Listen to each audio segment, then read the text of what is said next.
good morning, everybody, and welcome to Middleboro Matters. I am Joey Driscoll. Today is the 18th of May, 2026. So we got a great show planned for everyone today.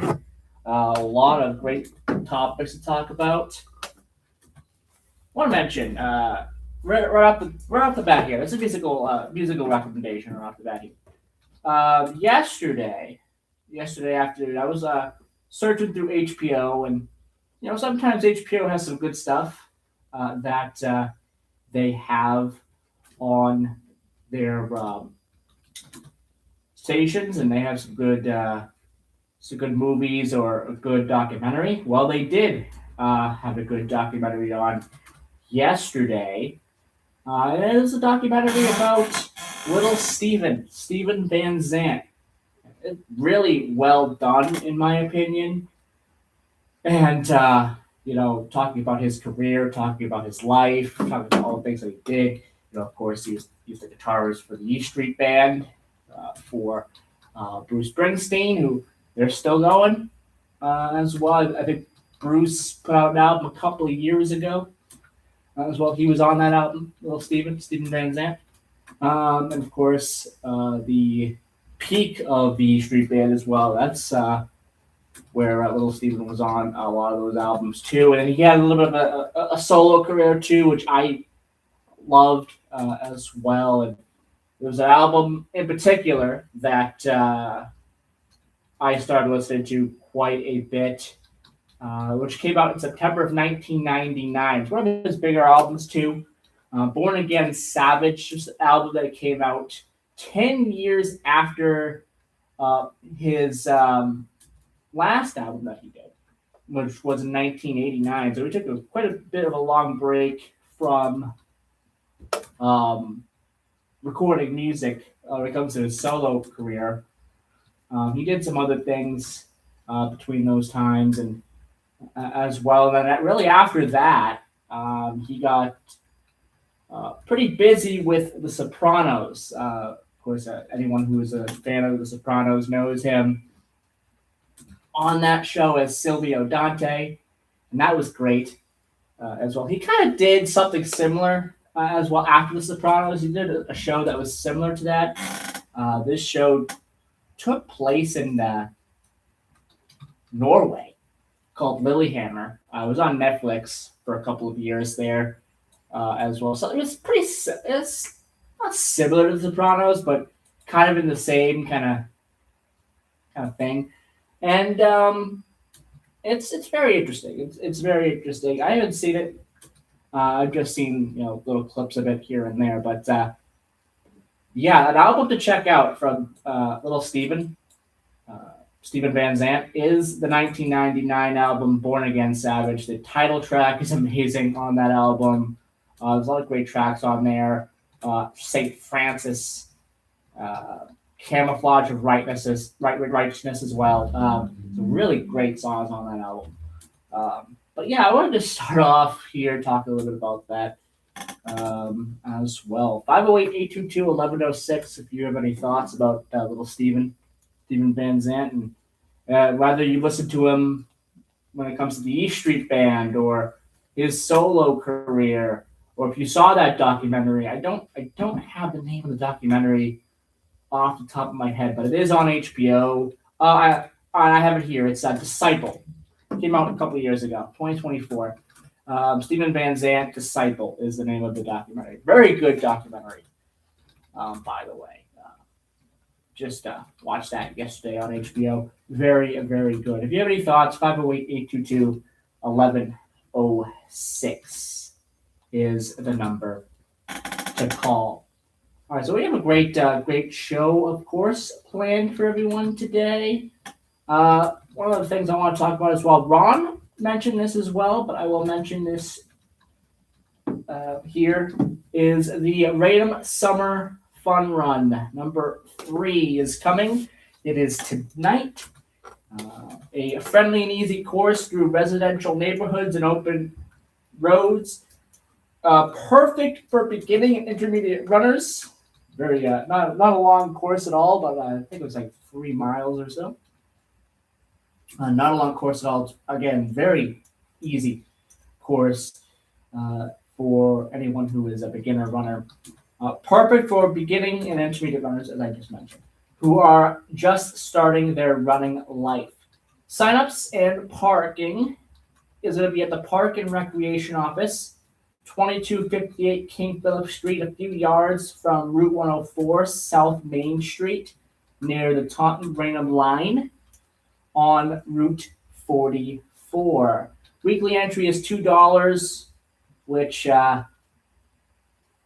can't really buy much of anything for $2, as Ron mentioned. So that is a very good deal. $2 for this weekly entry into the race. Cash only, no checks or credit cards. Sign up once the first time, and after that, you just toss another $2 into the can at the sign up table. Then use the same bib you got when you first sign up every time you come to another race. Registration will open at 6 p.m. this evening. Race begins at 6:30 p.m. Should be beautiful weather out there. A little warm, so bring some water, bring some sunscreen, Gatorade, things like that. It will be a little bit warmer out. It's, at least it's not going to be Tuesday. Tuesday is we're looking at almost 90 on Tuesday, and again on Wednesday as well. So it should be a pretty nice evening tonight. Starting line is a short walk from the sign up to the parking lot on South Main Street. And that's near the corner of King Philip and South Main. The finish line is back where you signed up and parked. Cool water and sports drinks await as well. There's a sidewalk and a bike lane for mile number one. That is South Main Street. Sidewalk and runner lane after that, North Main Street. One hill, which is on Gardner Street, from mile two, leading up to the turn at the top of the hill onto King Philip Street. The last leg is log open farmland and also athletic fields. Sponsored and organized by the Colonial Road Runners Club. And no, you do not have to be a member to run the race. So yeah, again, this is open to all abilities, beginners, walkers, as well, and joggers as well. And one last thing, it is a fun run, not a tryout for the Olympics. So again, just have fun. Just have fun. That is, in the words of Jim DuPont there from this email that he sent me, um, saying that it's just a fun run, not a trial for the Olympics. So again, but there are people who have run in the past who have done marathons. So again, it's open to anybody as well. So there you go. I want to mention that that is tonight. That's coming up tonight, and wanted to mention that. Okay, 11:15 a.m. Quickly go over our blood drives, and then we're going to take our first commercial break of the show here. Got a couple of other things I want to mention here that are going on locally as well. We'll have our transportation topic, and this is going to be a pretty big transportation topic because there's a lot of things going on. This is going to be more of a national transportation topic today. I was going to talk about this yesterday. We did not get a chance to do so, but I wanted to talk about it today. Maybe if Don is listening, he'll call in and we'll have a short discussion about it. If not, that's fine. I'll get his opinion on it on Sunday. But it's if everyone's been watching the news, you know what topic I'm talking about. But we will wait for the transportation topic to talk about it. We have this sports topic as well. That's coming up probably after the news. We will be talking about the MILB. We'll have a little bit of a MILB roundup, as I like to call it. Uh, it is Monday, so that means usually it is a travel day, which is the case here. No MILB games on today. Red Sox will be in action. We'll talk about the Red Sox. Next Monday, we'll talk about next Monday in the MILB as well because it's Memorial Day and it's one of the few Mondays on the schedule where there will be games on the schedule. So we will be talking about that as well. And your phone calls, 508-822-1106. Okay, we'll be right back here on, actually, forgot about this. We're going to do one more thing, and then we'll be taking our first commercial break, and that is the blood drives. Tuesday, May 26th. That's coming up next Tuesday. That's going to be when the next set of blood drives are. First one will be at Morton Hospital, the main building, 88 Washington Street in Taunton, 9 a.m. to 2 p.m. for that blood drive. Then we have Norton Public Library, also on Tuesday the 26th, 68 East Main Street, Norton, 12 p.m. to 5 p.m. for that blood drive. Then we have a blood drive coming up on Wednesday, May 27th at Holy Cross Church. Is at 225 Purchase Street, Southeastern, 1 p.m. to 6 p.m. for that blood drive. Coming up also Saturday, May 30th, Tri-Town Masonic Lodge, 38 Franklin Street in East Bridgewater, 7 a.m. to noon for that blood drive. So that is a lot of blood drives are coming up here for the second half of the month of May. You can sign up for all of those on redcross.org as well if you're able to give blood. If you're unable to make those events but still want to give blood, there are blood donation centers in Rainham and in Kingston as well. All right, 11:19 a.m. Let's take our first commercial break right now. We'll be right back.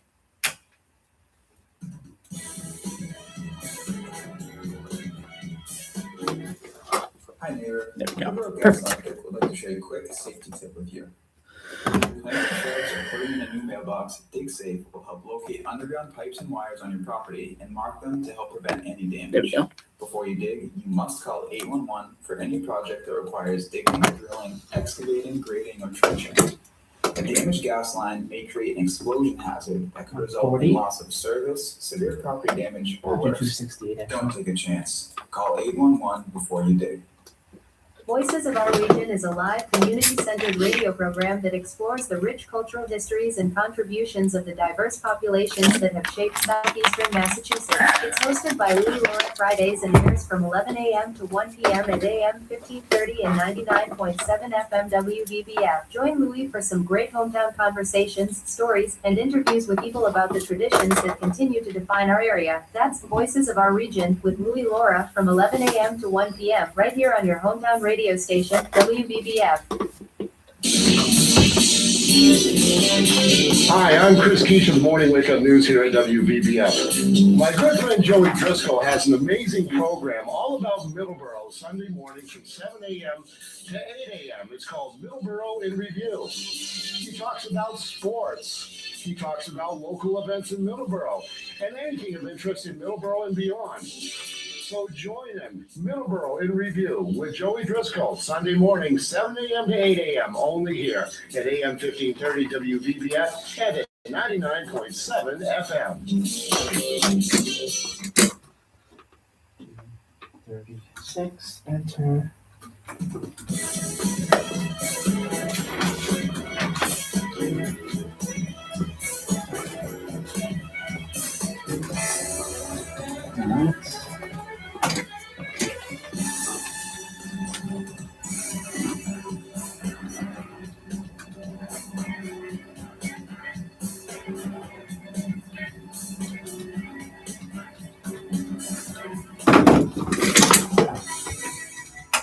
And welcome back to Middleboro Matters. I am Joey Driscoll. Today is the 18th of May, 2026. And now, moving on to our next topic here. Open phone lines today, by the way, 508-822-1106 if you want to call in, talk about what was on your mind this morning. You can do so by calling 508-822-1106. Okay. The city of Taunton needs help in placing flags on veterans' graves, and this is for Memorial Day, which is next Monday. Flagging schedule is going to be at today and yesterday there was one at Mayflower Hill Cemetery. There will be one today, and that is going to be at St. Joseph's Cemetery. That is coming up today, starting. Well, it's already underway for today. But meet in the green building in the center of the cemetery uh, Tuesday, tomorrow, starting at 9 a.m. And the rain date will be Wednesday, May 20th at 9 a.m. There should be no rain for either days here, but it will be warm. So, as Ron mentioned, bring a hat or sunscreen, preferably both. And you'll be you'll be all right if you do that. Bring out a hat and some sunscreen. But again, and also water or Gatorade. Definitely bring something to drink as well, because again, especially Wednesday, especially Tuesday and Wednesday, if it does rain, which again doesn't sound like it's going to, but in case it does, for Wednesday it'll also be hot. So again, a hat, some water or Gatorade, and some sunscreen. Definitely something you should definitely bring if you are going to this tomorrow. Maps, printouts, and other materials will be furnished to assist as well. Volunteers can sign up for updates by sending an email to tauntonvetflagging@gmail.com, or you can call Pete Thompson, the Veterans Graves Officer, at 508-685-3979. So that's coming up tomorrow as well. So stay tuned for that tomorrow. Now, Lakeville is a great event coming up. There was a great event in Lakeville yesterday at the Ted Williams Camp, and that was the 4th annual Lakeville Day. So that is always a great event. There's some great pictures of the event on Nemasket Week as well. That was yesterday as well. And there are some other events coming up here in Middleboro, in and around Middleboro. In Middleboro, as the country prepares to celebrate its 250th anniversary, the Middleboro Historical Association is encouraging community members to volunteer with the organization. Volunteer training session led by association board members, and that will take place from 3 to 5 p.m. Saturday, the 30th of May, at the Association Building, which is located at 18 Jackson Street. Those attending will learn more about the museum, the collection, and the history of Middleboro, while meeting others who also share an interest in local history, preservation, and lifelong learning. The museum is open seasonally on Saturdays from 10 a.m. to 2 p.m., and potential volunteers who are attending the training are asked to commit to at least one Saturday each month. Light refreshments will be served at the end of the session. So there you go. And anyone planning to attend is asked to send a message to the association's Facebook page. So there you go. Also, Middleboro has that museum as well, and some other towns around the area as well. Halifax has one as well. So yeah, it's really important, these types of buildings here and the history of these towns. And a lot of these historical commissions, they ask for volunteers as well. So that's also very important. Coming up on June 2nd, at the Lakeville Lynx, author Annie Hartnett will appear. That is coming up actually at the Middleboro, the Lakeville Public Library. Sorry, Lakeville Public Library. That's on Tuesday, June the 2nd, and that is at 6:30 p.m. to discuss her novel *The Road to Tender Hearts*, which was published last year. Combining humor and tragedy, this book follows a dysfunctional blended family and one clairvoyant cat on a chaotic cross-country trip. Area readers will find several Lakeville references in this book, which won the 2025 New England Book Award for fiction. Hartnett is the author of two other books, Unlikely Animals, which came out in 2022, and Rabbit Cake, which came out in 2017. She lives locally with her family and rescue dogs. So there you go. And that is coming up in June. Another big story as well. I believe we mentioned this before, but I will mention this again because it is coming up tomorrow. And I'm sure Ron will probably mention this on his show tomorrow as well. But Lakeville voters will be heading to the polls tomorrow to decide whether to vote and approve a Proposition 2.5 override that would boost the town's budget. Approving the override, which allows the town to spend beyond state mandated limits, would keep town and school services roughly at their current staffing and service levels, Town Administrator Andrew Supforth said.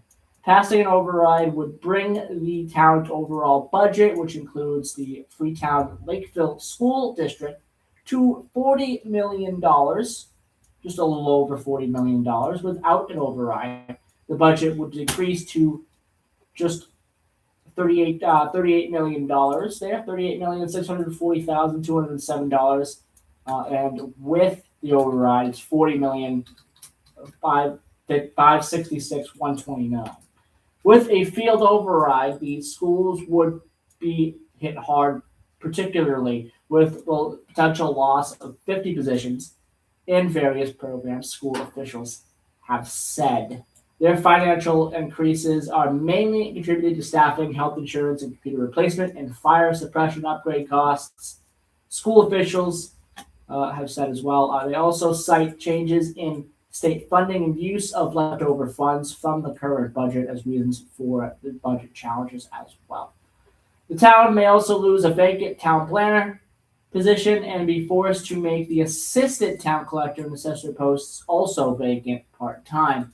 The human resources director and assistant and the town assistant accountant are scheduled to have reduced hours without the override as well. And this goes on a little bit more.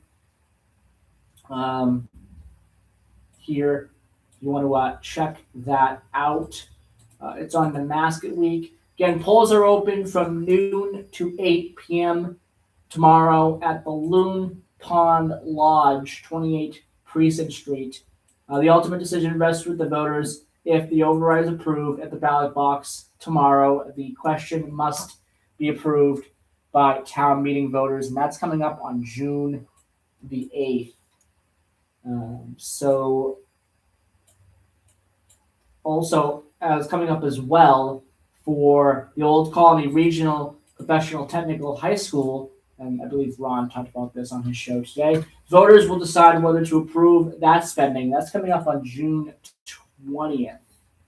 So a lot of big votes coming up in Lakeville and in the area as well for May and June. So stay tuned for that as well. All right, it's 11:30 a.m. We are going to take our news break and we'll be right back.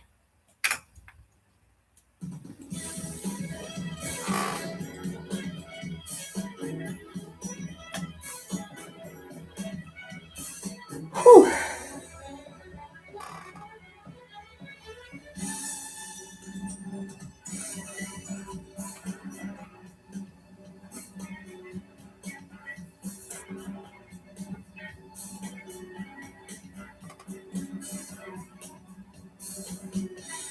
Breaking news this hour from Town Hall.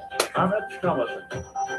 A gun and a notebook that prosecutors say link Luigi Mangione to the killing of United Healthcare CEO Brian Johnson can be used as evidence at his murder trial. That ruling today from a judge.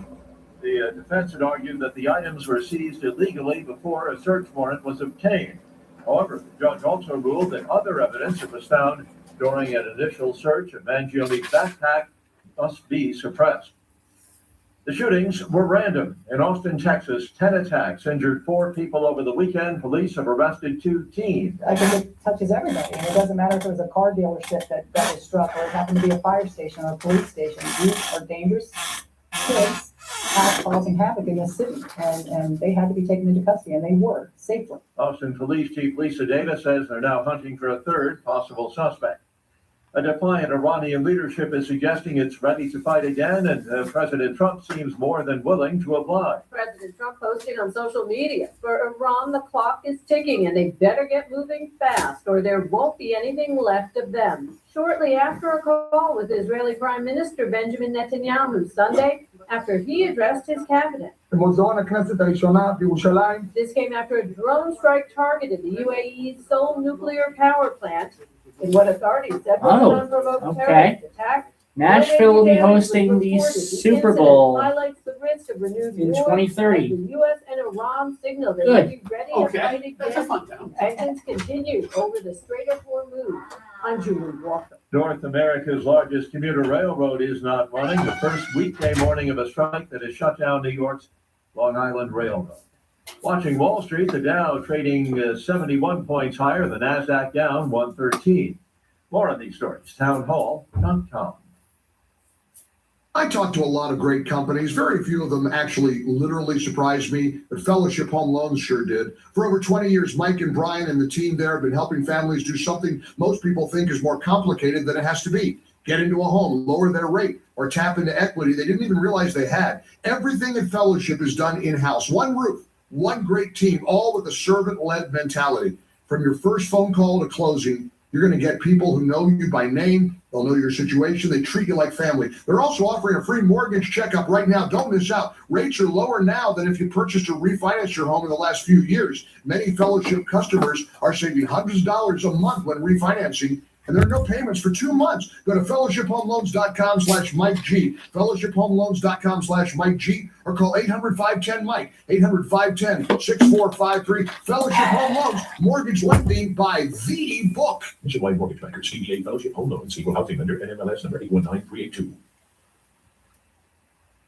Electronic giant Samsung has been hit by a strike in its home country of South Korea. The BBC's Jake Kwan is in Seoul. This strike is really happening at a time when Samsung Electronics is in a golden age thanks to this AI boom. Their memory chips are flying off the shelf. If we look at the first 3 months of this year, their operating profit, $38 billion, and that is 8 times the profit from the same time last year. So what the union is saying is that, we have been through with Samsung through the thick and thin, and we want a bigger cut of this sudden windfall. And they said they want Samsung to set aside 15% of their profit as bonuses for them. The Congolese health minister announcing the opening of 3 treatment centers in eastern Congo as the Ebola outbreak continues. The World Health Organization declaring the outbreak a public health emergency of international concern.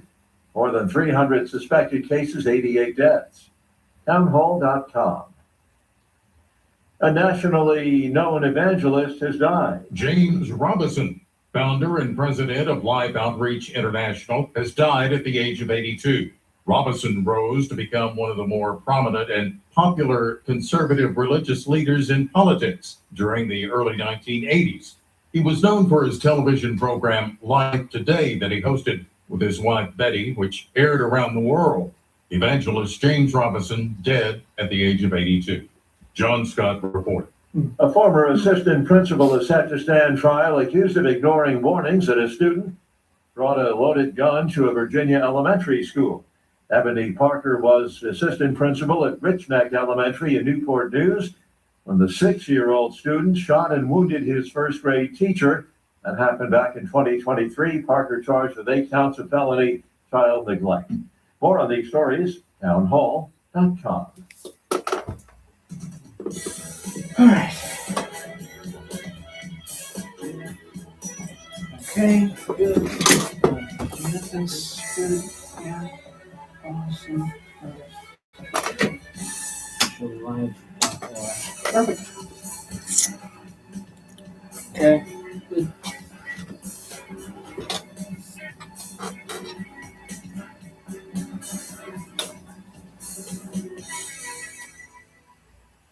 And welcome back to Middleboro Matters. I am Joey Driscoll. One more story I want to talk about here prior to getting into our sports. Also, we have open phone lines on today's show.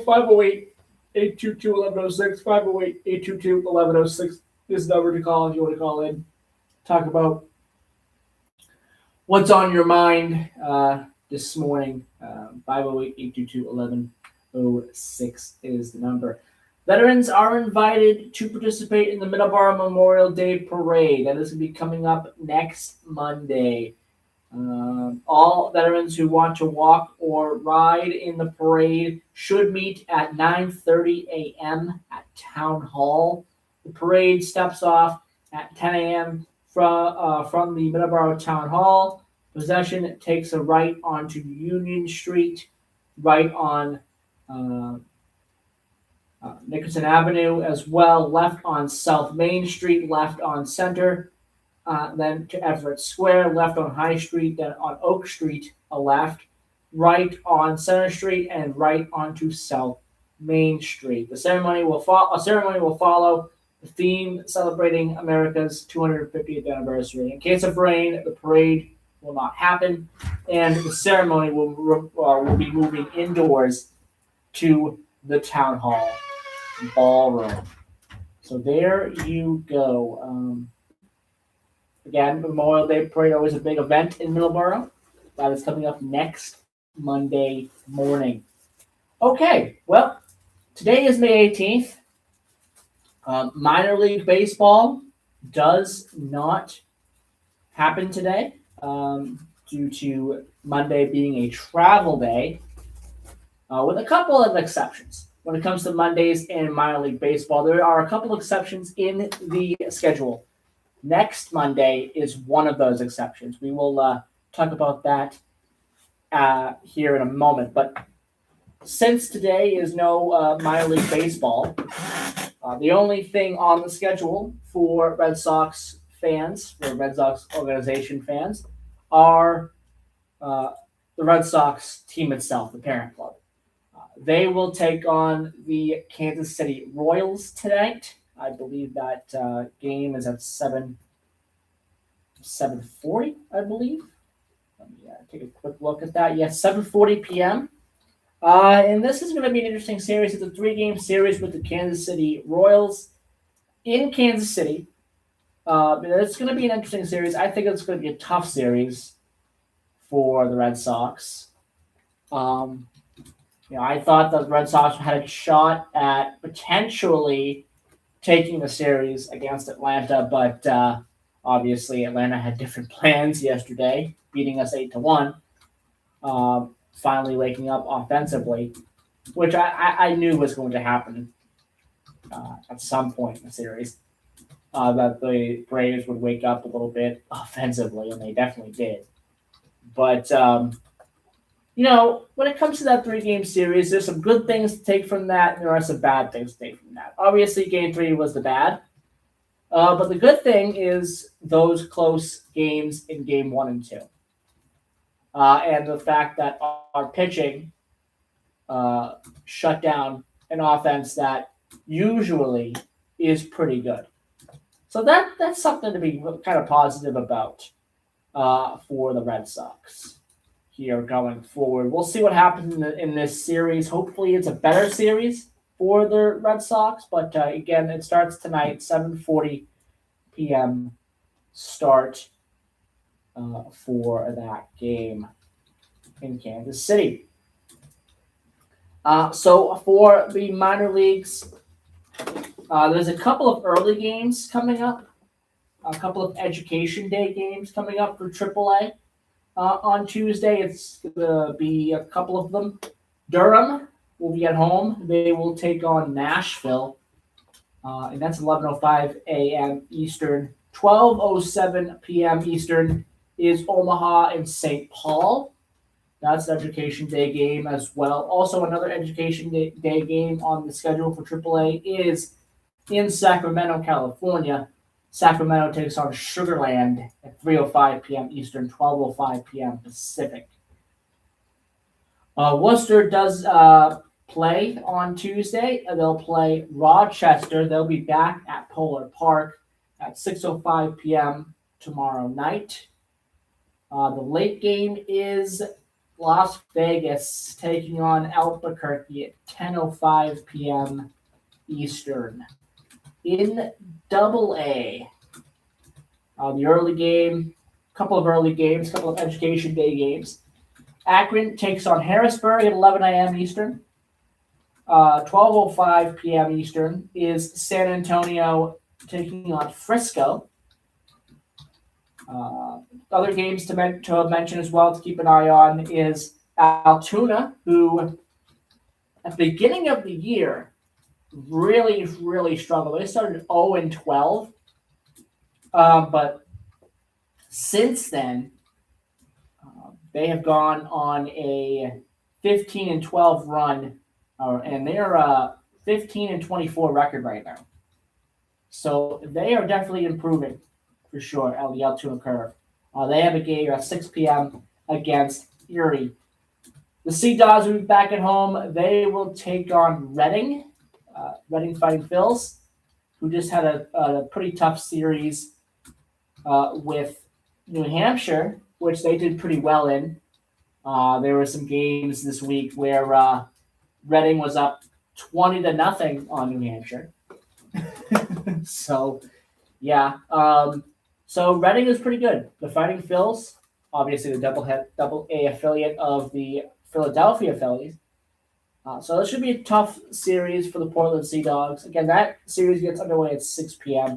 The late game. One other thing I'll mention here is Hartford, who we just finished the series with. They'll take on New Hampshire. That will be in New Hampshire. That will be in Manchester. That's a 6:03 p.m. start there. The late game is Northwest Arkansas taking on Armadillo, 8:05 p.m. Eastern. In High A, the early games, there's a couple of early games, a couple of Education Day games. Wisconsin takes on Great Lakes at 11:05 a.m. Eastern. At 12:05 p.m. Eastern, it is Cedar Rapids taking on Peoria. Greenville will start a series with the Frederick Keys, and that will be at 6 p.m. And that is, I believe, though that team is out of Maryland, Frederick, Maryland. There. So there you go. Greenville and Frederick Keys. There'll be a series with those two teams. 6 p.m. start there. The late game will be Tri-City taking on Everett, 10:05 p.m. Eastern, 7:05 p.m. Pacific. And finally, in the Single A, there's one Education Day game. It's in California. It's San Jose at home against Stockton, 2 p.m. Eastern, 11 a.m. Pacific. Salem starts a series with a team that also went through a rebrand this year. They used to be the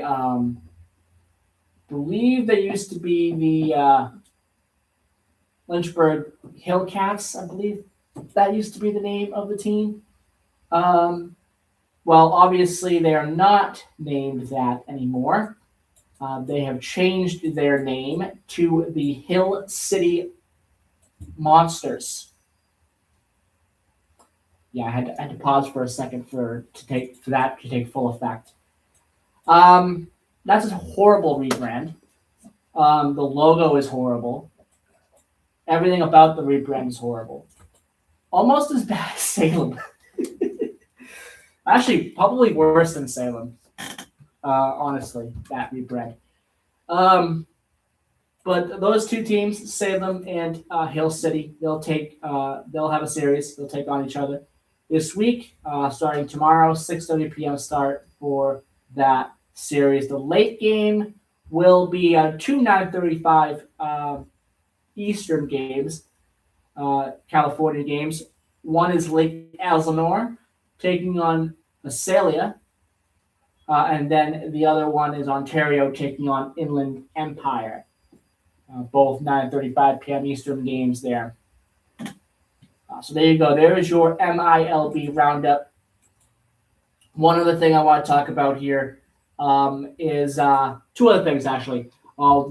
First thing is good luck to the Buffalo Sabres tonight as they take on the Montreal Canadiens. In Game 7, they'll be at home, which is awesome for Buffalo. Can they beat the Montreal Canadiens? I think they can. They have a tough opponent waiting for them on the other side if they do beat the Canadiens tonight, and that is Carolina in the Eastern Conference Final. But I feel that the Sabres have a good shot at beating the Canadiens tonight. That game starts at 7:30 p.m. Eastern. That is Game 7 of their series. And a final thing I want to mention here is NFL owners have voted, or will be voting, actually, to name Nashville as the Super Bowl 64 host site. Nashville is expected to be named the host of Super Bowl 64 in 2030. The NFL owners who will vote tomorrow during the Spring League meeting, sources told the NFL Network this would be the first time the Music City would host the Super Bowl, with the event showcasing the Titans' new stadium, which is expected to open next season. So that is huge. This year's Super Bowl will air on ESPN. It will be set for Inglewood. That's coming up on February 14th, 2027. Again, on ESPN, the first time that's ever happened. And also on ABC, a simulcast there on ABC. And also will stream on the ESPN app. 2028 will be Atlanta's Mercedes-Benz Stadium for that event. And I don't believe 2029 as well. 2029 has been confirmed, but NFL owners are expected to select Las Vegas for that to host Super Bowl 63. That's what is being expected for that one. All right, well, let's take our last commercial break right now. When we come back, we will finish the show today by talking about our transportation topic. We'll be right back.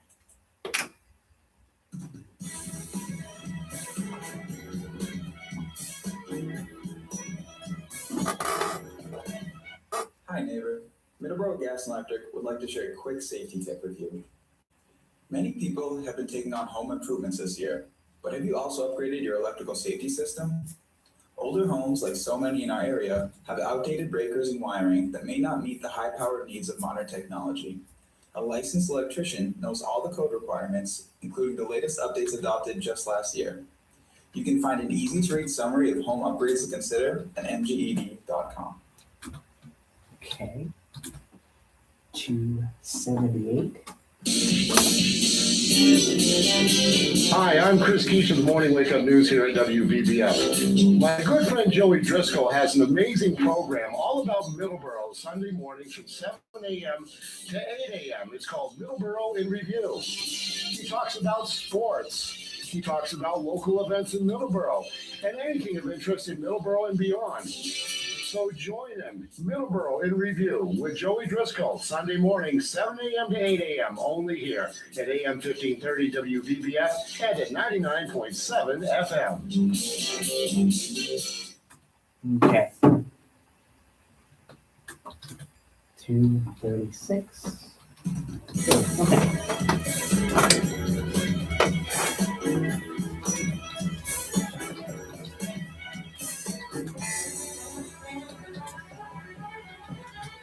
3, 2, 1, 0. And we're back. I turned down the fucking music. There we go. It is 11:51 a.m. 11:52 a.m. here.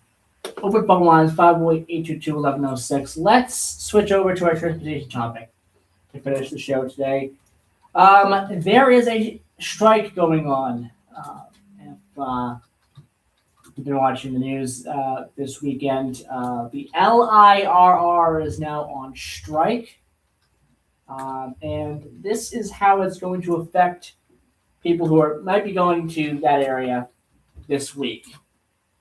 The MTA and Long Island Railroad union workers did not reach a deal as of early this morning, which now means there are going to be major effects happening with the commutes, and probably already are happening as we speak with the commutes when it comes to the LIR riders trying to get into New York City today. LIR service has shut down entirely. Officials urge the public to avoid non-essential travel. The governor has mentioned as well, if you can work from home, do so. I was listening to her press conference yesterday. So LIR and the governor of New York are urging workers who are on that LIR area to avoid non-essential travel while the strike is going on. Union leaders say after 3 days of negotiations, both parties were unable to reach a deal. They say raises in the fourth year are the sticking point for why they couldn't reach a deal. And hearing both sides, the press conferences on both sides, it doesn't feel like a deal is imminent. It really doesn't. It seems like there's a lot of space between the two so far in negotiations, just by hearing the press conferences. So might be a little bit.